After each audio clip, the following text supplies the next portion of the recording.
Hello, everybody. Good afternoon and welcome to the We Are Careers Show, your fortnightly snippet of career development related CPD for careers professionals operating all across the career sphere.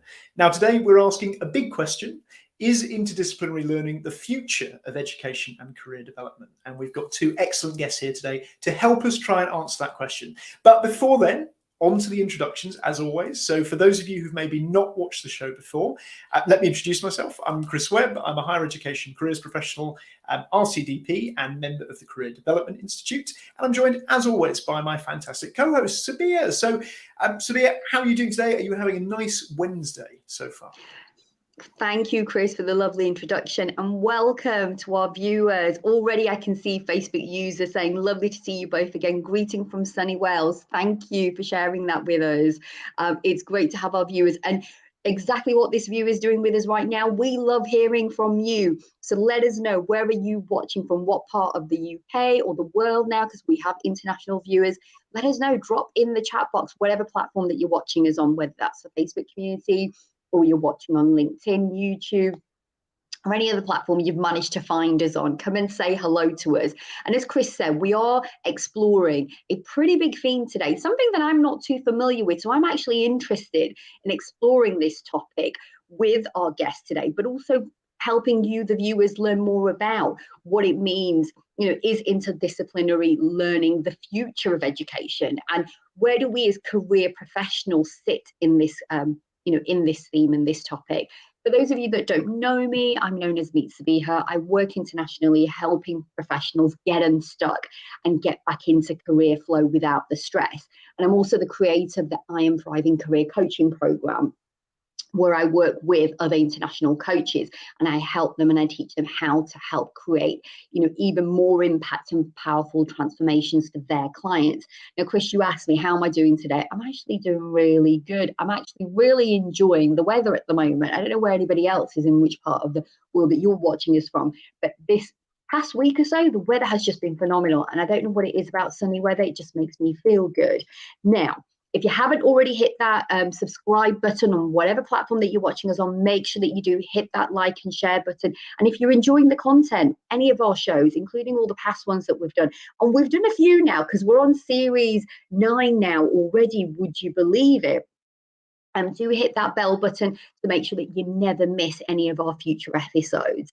Now, each week, as Chris said, we like to celebrate. We like to celebrate you, yes, you, the viewers, and members of our career development community who are doing amazing work in all different spaces, in all different guises. So, Chris, this week, who have we got for our careers cheers? Well, we've got one very special one this week. The first one, as always, is kind of the ongoing reminder that we always like to give people, which again is just that plug for the Careers Impact hashtag and the So Much More Than Talking About Jobs hashtag, which I'll come on to in a second. And again, this is just a reminder to all careers professionals who are watching this to just keep sharing those inspirational stories via LinkedIn, via Twitter, any of the platforms that you happen to be on, as a reminder of how you've supported clients, maybe how you've worked with different organizations. We heard that, of course, in our last show from Rosemary and Lorna, talking about how kind of companies are utilizing career development skills. And again, it's just there really to make sure that we're kind of constantly promoting the best that the profession has to offer and really trying to kind of increase our profile. Both kind of, as you may have seen this week from the CDI Chief Exec update, both from kind of lobbying activity, which is happening at the top, but also in terms of some of the grassroots stuff that we can do, really kind of shouting loudly about what we do as a profession and some of the great work that's going on. So as a reminder, we've got those two hashtags, Careers Impact, so those kind of individual stories about maybe kind of work that you might have done with clients, with organizations that you feel has had an impact. And of course, there's so much more than talking about jobs hashtag, which, as we know, great campaign that ran earlier in the year. Lots of people still using that hashtag to kind of, I guess, really show the reality of career development work and what it involves and the fact that it really is so much more than talking about jobs. So again, any opportunity to use either of those hashtags, please do so. And our kind of big careers cheers, our slightly kind of separate one this week, has been sort of coming from a number of people on LinkedIn but it's to Emma Hill, who I'll mention again in the news section, for her work in setting up the Careers Book Club on LinkedIn. So this has had phenomenal kind of uptake already. And really nice idea that just kind of came about, I think, from some conversations with people, and now is something which I think a lot of people are really going to be invested in moving forward. So I'll share some more details at the end of the show about how you can get involved in that. But for now, those are our career cheers for the week. Oh, thanks for that, Chris. And already I can see the comment section blowing up here. We've got so many people watching from so many different parts, including, I believe we've got here someone from Kenya. So hello and welcome. It is great to have you. I know I'm happy. I'm going to be learning to it as well today, because this is a subject that isn't necessarily my area of expertise. So I'm super excited. I've got a Facebook. We've got Leanne here, Series 9. When did that happen? Thanks for all the energy. It's a pleasure. We love bringing the latest updates for you, for our members and our viewers. I've got here Facebook just added #career to a recent LI post. Thanks for the reminder. Yeah, Chris, you're doing a great job and getting the word out there about promoting. And I know we've got a show coming up in this series as well, isn't it, about sort of what we're going to be doing. That I think is that the last show, so look out for that, guys. Glad to have you back and looking forward. Whoop, whoop, Emma Hill, so excited for this Careers Book Club. So if you're hearing this about Emma's book club for the first time, make sure that you sign up. Make sure that you follow her on LinkedIn so that you can get the latest updates and that you can follow that and find out the latest of what's going on. So you can see that we've got 2 guests here today. So let's not waste any more time now. Let's head on over and do some introductions. And I want to come to Marielle first. Marielle, firstly, thank you so much for joining us today. And would you share with me and Chris, as well as the viewers, can you tell us a little bit about the work that you do and the role that you have at LIS? Yeah, great. Well, thanks for inviting us. It's really great to be here. I don't do this very often, so bear with me as I stumble through my words. So yeah, my name is Marielle. I am the Executive Director of Student Experience, Careers and Partnerships at LIS, the London Interdisciplinary School. And my role really oversees the entire student journey from the moment that a student first engages with LIS to the moment that they graduate. We are obviously a very new university. We're actually on Friday concluding the end of our 2nd ever year at LIS. And we do things very differently. We'll obviously be talking about that in this program. But one thing that we also do very differently is the way we look at that student journey in a very holistic way. And we believe that the relationships that we build with students start very early on and continue throughout their entire time with us. So my role is really essentially overseeing everything that is not academic throughout that entire journey. And I'm part of the original founding team. So we started in a very small little office space 4 years ago in the same building that we eventually completely took over and built our campus in, so which is in Whitechapel, East London. And yeah, part of my role is also overseeing the careers offering and internships program. So I'll talk a little bit more about that later on. You will indeed. And isn't she doing a great job, considering that this isn't something that she does all the time? I know how nerve-wracking this can be. So viewers, if you're loving, and if Marielle has piqued your interest, maybe she said something that you're like, oh, okay, I work in an organisation and we're interested about how we take a holistic approach to our student sort of experiences and how that fits in with the work that you do. Stay tuned, because we're going to be talking more about that, as Marielle said. So thank you for that. I want to head on over to Kiran. Kiran, hello. Thank you for joining us today. And for viewers that don't know you and haven't come across the work that you do, share with us a little bit about what that is. What does that look like? What's your sort of kind of day to day, and how are you supporting your clients that you serve? Yeah, thank you so much. So hi everyone, my name is Kieran and I'm here from LIS, and I am the Student Outreach Manager at LIS. And so a lot of the work that I do is directly with schools. So to be honest, I spend most of my time on the road, going into schools and talking with kind of sixth form age students between about 16 and 18 about what interdisciplinary learning is. And like, you're not alone in not knowing what it means. Lots of people don't. And so a lot of what I do is raising awareness about this kind of ID learning and making students aware of it, so that they feel like there is a place for them to study that kind of engages in this type of learning. And really what LIS is all about is making sure that students who want to do something slightly different and want to tackle complex problems and want to think in more of a kind of radical and meaningful way, it's really about creating a space for those students who maybe feel like they don't fit in perfectly in other institutions. And so a lot of the work that I do is making sure that those students feel comfortable coming to LIS, so talking to them, having conversations with them, talking to careers leads in schools about how they can engage in conversations with teachers, with parents, with students about LIS. And so a lot of what I do is kind of based around that and kind of facilitating those conversations. And I've been at LIS for just about 2.5 years now. So I joined just before we had our first cohort of students join. And so it's been really incredible seeing us go from, like, as Marielle said, literally like no students to now almost 100 students on our campus. So it's been, yeah, really, really incredible journey, and looking forward to talking a little bit more about it today. Fantastic. Thanks so much for that, Kiran. And I think, what you've mentioned there is probably the best place to start, which is, I remember, I think probably, maybe a 1.5 years ago, possibly more, I first started looking into the BA, SC, the MASC, interdisciplinary problems and methods. And I thought, wow, these degrees look really interesting right at the start of your journey. I wonder how this is going to go. It would be great to kind of, talk to LIS on the show. And here we are now, which is brilliant. And I think, the perfect starting point, I guess, is what you've said there, is around, I suppose, number one, who LIS are, which you've kind of answered already. But really, I suppose the main one is, what does an interdisciplinary degree involve? And I think that's kind of something that'd be really good to just dig into a little bit more. So I guess when you're kind of explaining that to people, what do you say? Yeah, so I'll give you the school-based approach that I normally do. So yeah, I think a lot of it comes from, so I think if I go right back to like how schooling is structured in the UK anyway, it's that students do around 10 to 12 subjects when they're in like year 11, so when they're about 16 years old. And they're kind of encouraged to narrow really early on in their educational journey to about 3 or 4 subjects if they're doing BTECs, the IB or A levels, between when they're about 16 and 18 years old.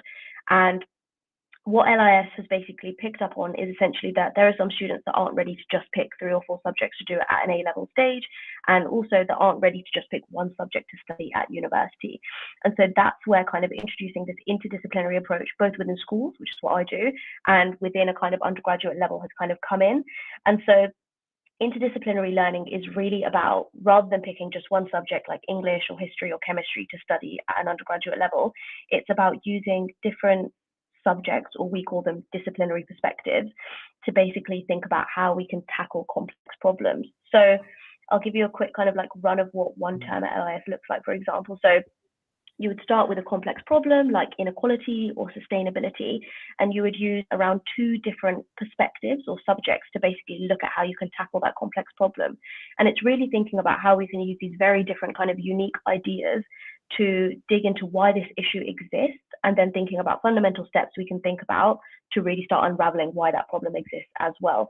And so for students that want to do something a bit more creative, like studying neuroscience and linguistics and data analytics, and they aren't ready to just pick just one area because actually they're absolute stars across the board, it's something that's really, really kind of beneficial for them to be engaging with all the way until they're kind of finishing their undergraduate degree. So that's really what kind of interdisciplinary learning at LIS looks like on a kind of simple level, I would say.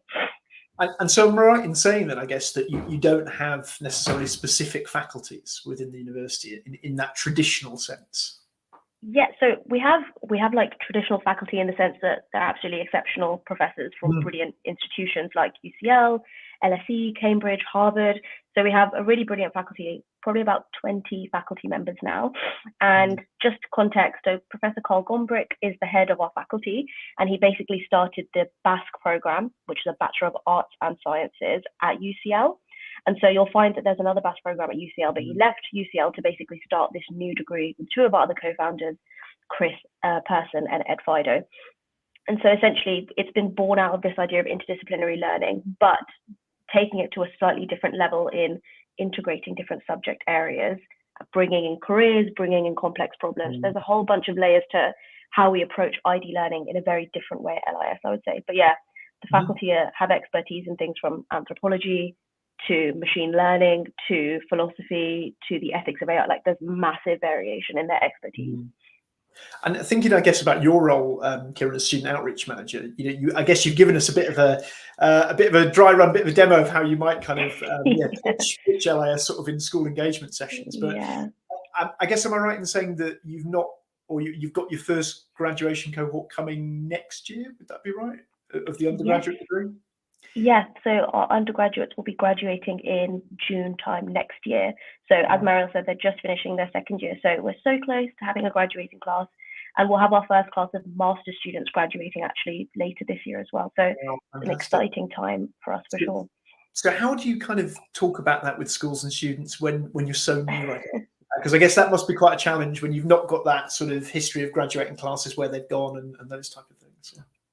Yeah, definitely. I would say that is kind of like a big risk element that exists with LIS, is that we don't have a graduating class and that we don't have kind of students out there to speak to what their experience has been like at LIS from graduation. But I would say a big part of what we do to kind of mitigate that is our working careers. And so Marielle is actually probably like really perfectly poised to answer this in saying that like we do a lot of work with the working world to kind of mitigate that kind of fear that some students might have about joining LIS essentially. That's really useful. Thanks, Kiran. And a perfect segue. It's like we planned this. We didn't even plan it, but we did. So that's a perfect time. We will come over to Marielle, but first I'm going to go back to Sabiha first of all to see, have we had anything coming through the comment thread before you pass on to Marielle? We have, Chris. There's definitely some people that are joining in the conversation, and don't worry, it's not too late. If you're sitting there, you've got a sandwich in your hand, get on that keyboard, start typing, let us know. We want to hear from you, whether it's just feedback, if you agree with this new concept of what these ladies are talking about here with us today. And if you do, great. If you don't, fabulous as well. Join in the conversation. I've got here one Facebook user. I work with a lot of IB and French bachelorette students who have a broad program and love the interdisciplinary approach at HE. I've got a few viewers joining in, telling us where they're joining us from today. Hello, welcome, Natasha. It's great to have you. Leanne is just joining in, saying that this really links to the challenge-based approach to career exploration. Is anybody else vibing with that? Is anybody else feeling like, oh my God, this makes so much sense now, and it helps me as a career professional to help support the clients that you're working with? Because I would imagine that there's no upper age limit to who can come along and become a student at your institution. So regardless of whether this isn't necessarily just for people who are students, young people, i.e. doing the sort of kind of traditional route of 16, 18, this could be somebody who's thinking about a career change. Maybe you've hit 43 and you're now going, okay, I need a new career plan and I want to go back to university, and this could be an option for you. And then I've just got here, Facebook user here, I love the problem solving focus. I'm just exploring the website now. Okay, so we've already got people heading over there. That's exactly what we are loving. I've got Rachel Clark here. Really interesting to hear about a different student journey. Exactly. That's exactly what we're trying to explore today. That yes, there are amazing, fabulous traditional ways of, taking a student journey, but is there perhaps maybe for some of your students or maybe some of the clients that you are serving, regardless of age, gender, ethnicity, or even location, where they can take part in this? Keep the comments coming in. I know there's more flooding in. We'll come back to them. But I think we want to head on over to Marielle now and let Marielle add to what Kiran was sharing with us earlier. So Marielle, what more would you sort of kind of say to what Kiran has already shared with us about? Yeah, no, thanks. And thanks everyone for the comments and for your, sharing the love for interdisciplinary approaches. I am a big believer also in the need for change in the higher education system. And I think the only way to really do that is to start from scratch. A lot of people are asking us those questions like, are you insane building a new university? That must be really, really difficult. But I always say it's actually easier to build something from scratch than to try and change something that already exists. And obviously Kiran already talked a little bit about kind of like the interdisciplinary part of our curriculum and the focus on complex problems and how students build the connections between the disciplines and methods in order to tackle those problems. I think in addition to breaking through the silos silos between disciplines, one thing that Kiran also briefly touched upon is we're also breaking through the silos between academia and the real world.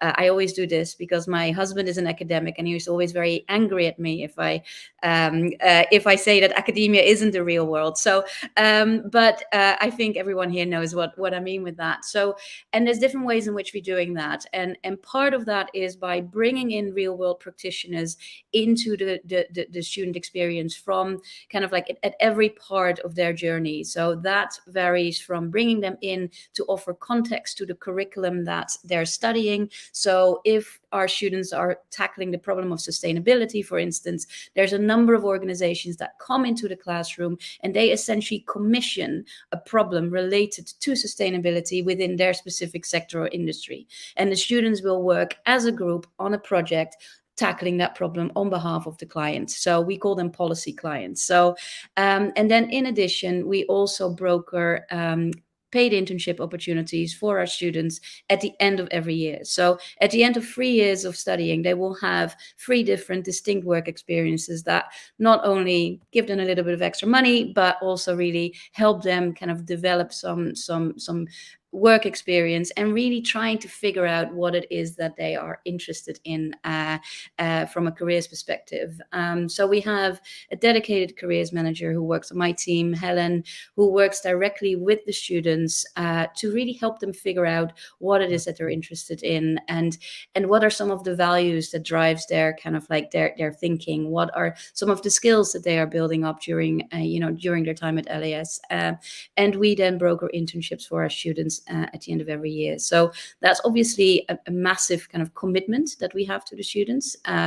It's a big job. We're in the midst of it now. So if anyone is listening who, is interested in taking an LAS intern, please get in touch because we're still looking for some places. But, and these internships, they vary from project-based internships where there's an individual student or a group of students that is specifically working on one particular project or problem for the organization. So for instance, last year we had 5 students working for Innocent, the smoothie brand, to look at their plastic packaging policy and how that could be changed.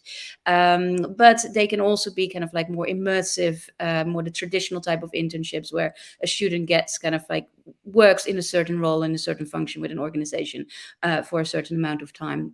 So I think it's those kind of like different touch points throughout the entire kind of like program to their entire degree that the students are enrolled in, that really gives them the right level of exposure to the world of work, and not just as a bit of a appendix add-on maybe towards the end of their program, but throughout their entire journey with us.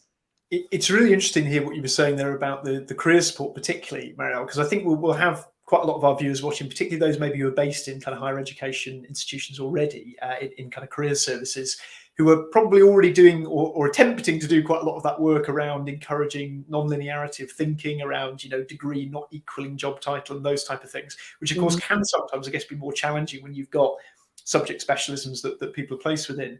I guess from experience so far, do you feel that that's less of a challenge because the students are already in a multidisciplinary approach, or is it kind of I guess a challenge to sort of talk about potential pathways when there are so many things that individuals can go on and do from an interdisciplinary degree? You mean in interacting with the students, in conversation with students? Yeah, absolutely, yeah. I think it's definitely in the first, you see a change. In the first year, it can be very daunting because, it's such a vast kind of like area. And in the first year, we definitely had students where, they're kind of like, what exactly am I doing? Where should I focus on? How does it all connect? So our program is very much built on creating connections between the different disciplines and the different methods that students are studying. And that doesn't become apparent immediately. So especially when you come from a kind of kind of like secondary school background, if you come straight from school into the undergraduate program, that can be quite challenging because you've obviously been, as Kiran was saying, you've been kind of like programmed to narrow down further and further and further. And then all of a sudden you're joining a university where it's like everything goes. And But towards the end of the second year, towards the end of the first year, you can really see how students are starting to kind of like make those connections between those different disciplines, and realize that it's not about thinking about a subject or a discipline, rather about how do I combine these different subjects? How do I combine the knowledge and the skills that I build through kind of like, engaging with these subjects to essentially forge my own path? And how can I then try these different things, different internships, different projects while studying, to figure out what it is that, that I value, that I enjoy doing, that I'm good at doing. So I think it's a journey, that too, to get students to that point. But you often get the question like, okay, but what will I do? What can I do with this degree afterwards, right? But what do you do with a degree in French? Are you going to be a French teacher? I mean, how many of the people here listening in are actually working in the specific area that they studied? I studied cultural anthropology. It's, you build skills throughout kind of like whatever you study, unless you are a very specialized professional like a doctor or a lawyer. But 85% of jobs are hybrid these days, and employers aren't looking for a subject. They don't, they're not looking for specific subjects. By and large, they're looking for people that can demonstrate that they can combine these different skills. So I think it's a matter of helping our students see that, and that does take time, especially with those who come straight from school. And I think, Sabiha, you said something around older learners. Yes, we do.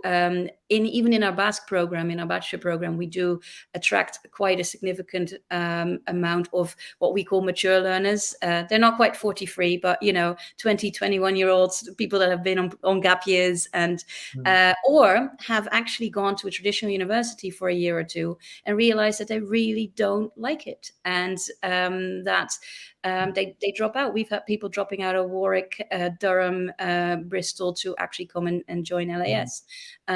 But yeah, I think it's a movement, and we're doing this at the right time as well. I think the world is really in need of this kind of like change in higher education. So it feels we're on the right track there. Yeah, and I guess fascinating, or I suppose maybe prescient timing, as you said, over the past few years. If we think about COVID, if we think about the the emergence of generative AI, or the kind of enhancement of generative AI, all of those things requiring, as you said, kind of multidisciplinary working in order to kind of, I guess, solve these problems. But as a couple of people have put in the chat, realistically, when we talk about any jobs, we're talking about multidisciplinary problem solving. Absolutely. So you could argue it's timeless. Some great comments coming through. I'm going to hand back to Sabiha in a second to go through them, because I know we are getting dangerously close to the end of time, but it's been an absolutely fascinating conversation, and you can, I think, really see that reflected in the number of comments that are coming through. I just want to bring this up from Amy Longston, because it's exactly what I would have said. I bet the career guidance appointments are absolutely fascinating. Yeah, really varied, I'm sure. And I think just to kind of briefly sort of touch on your last point, if that's okay, Marielle, about I guess kind of helping students to sort of forge their own path by that sort of experimentation and curiosity. Just one final question I think that's come through sort of from the comments feed. So we can't see your name, unfortunately, so apologies. But helping students to define the problem they want to focus on. And I guess you've kind of answered that in part with the projects and the way that maybe the course is structured. But it'd be really useful, if you've got kind of, I'll give you 1 minute to answer that, if that's okay. Yeah, so within the structure of the first and second year modules, they actually define a problem as a group. So they work in groups and they work with coaches. So every group of students will have a coach, which is an academic tutor, that helps them define a particular problem within that problem area. And then at the end of their course, so in the third year, they will all work on individual capstone projects. And that's the moment where they can really kind of, based on their experience throughout the first 2 years of their degree program, they will then have kind of like that kind of foundation to hopefully have defined what it is that they're very passionate about. And they will work with their academic tutor / coach to further kind of like narrow that down and define that. That's fantastic. Thanks, Marielle. I mean, we are dangerously short on time. We always are on these shows, but particularly when we get such an interesting topic. So, Sabiha, I'm going to pass back to you. Any final comments in there before we share details of how people can find out more? We do. So thank you everybody for joining the conversation. I need to start saying more of this. I think we have one of the best viewership that watch the show. So I will say this to Kiran and Marielle. Please, we'll be posting after this. Let us know exactly, because you talked about if you're looking to have Kiran come to your organization, your establishment, to talk about how your students can get involved and look at that career pathway, then please do connect with Kiran on Twitter or LinkedIn. And Marielle, if you're interested about learning more about how the actual program works, then please do connect with her. Our viewers are amazing. They're one of the best viewers out there, I believe, and I am going to be biased about that. And they will be more than happy to sort of kind of support you on your endeavors. We've had people, and I apologize that I wasn't able to get everybody that said hello and where they were watching from, but it was great to have you here joining us today. I've got a Facebook user here saying, love this conversations.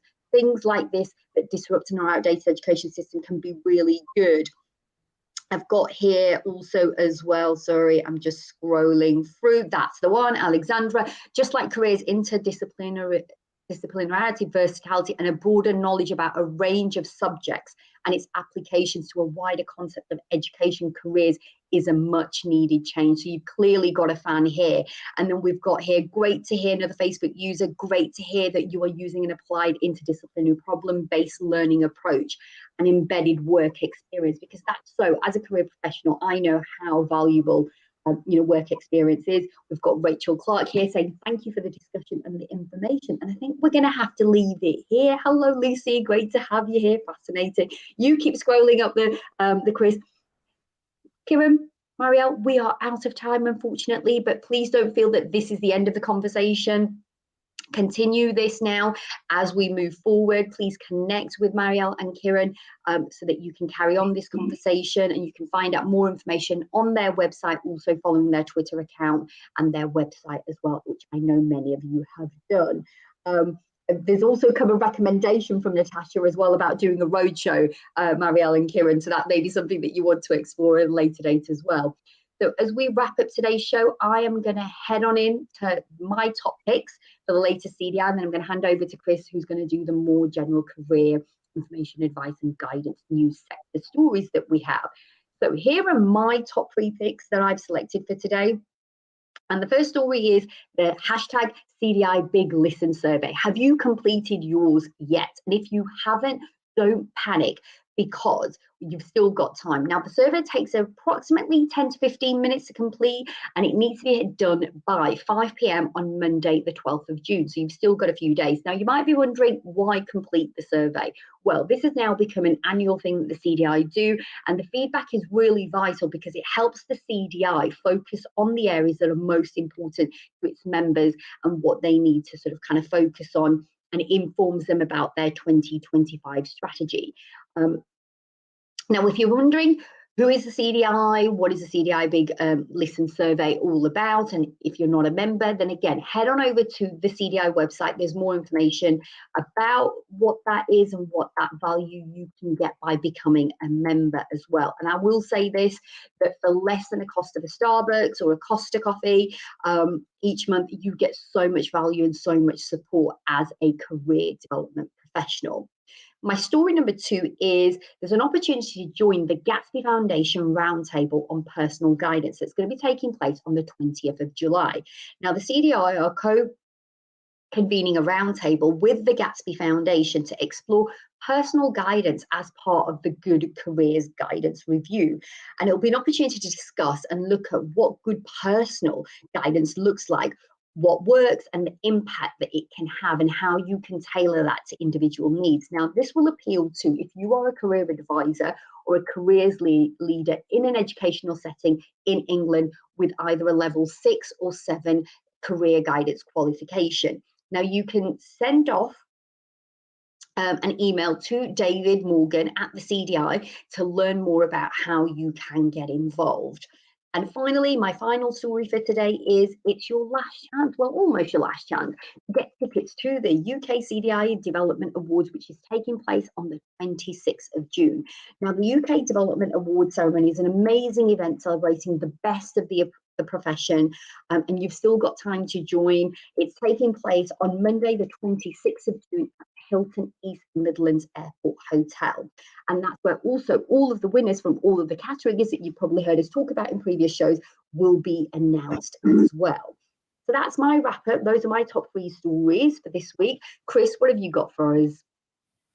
Thanks, Sabiha. Yeah, just 3 very, very quick ones, and then we will let you know what's happening on the next episode before we shoot off for another week. So, yeah, just 3 to share with you. So the first one was a bit of a nod back to our Careers Cheers section. So again, it's a reminder that Emma Hill has started a Careers Book Club on LinkedIn. So a space where basically careers professionals can get together, reading different career development, career theory books, sharing their thoughts and perspectives. It's already got over 100 members on LinkedIn, and I've included a link to the group here. So you can see it on the screen in front of you. So do take a screenshot of that, pop it in, go and find the group. All members very welcome. Our second story is about the Dream Big Day that's coming up on the 16th of June. So it's the first year of Career Map for Primary. Obviously, many people will be familiar with the kind of primary careers pilot that's happening at the moment. Lots more focus on primary kind of career development work happening, has been happening over the past year or so. And of course, before that, in terms of research and individuals like John Ambrose and Janet College putting a lot of time into that, Deirdre Hughes, in terms of kind of extolling the virtues of bringing careers work into primary schools. So Career Map are doing a Dream Big Day.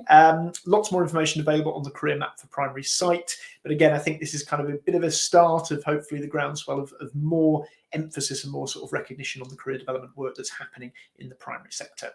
And then final story for this week is quite a cool new labour market information tool from the Office for National Statistics, taken from the 2021 census data. You can basically go on it, you can look at how many people do your job based on the census 2021 information. So a cool little new LMI tool you might want to share with clients or just for your own benefit. So those are the 3 news stories for this week. That brings us very nicely to the end of the show. And it's just a quick reminder from us that our next episode will be on Wednesday, the 21st of June at 12 o'clock. It is going to be our UK Career Development Award 2023 special.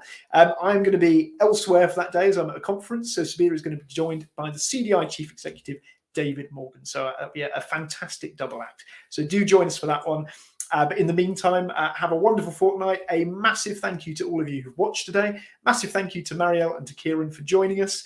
Massive thank you to Sabiha for being a fantastic co-host. And we will see you all in 2 weeks' time. Take care.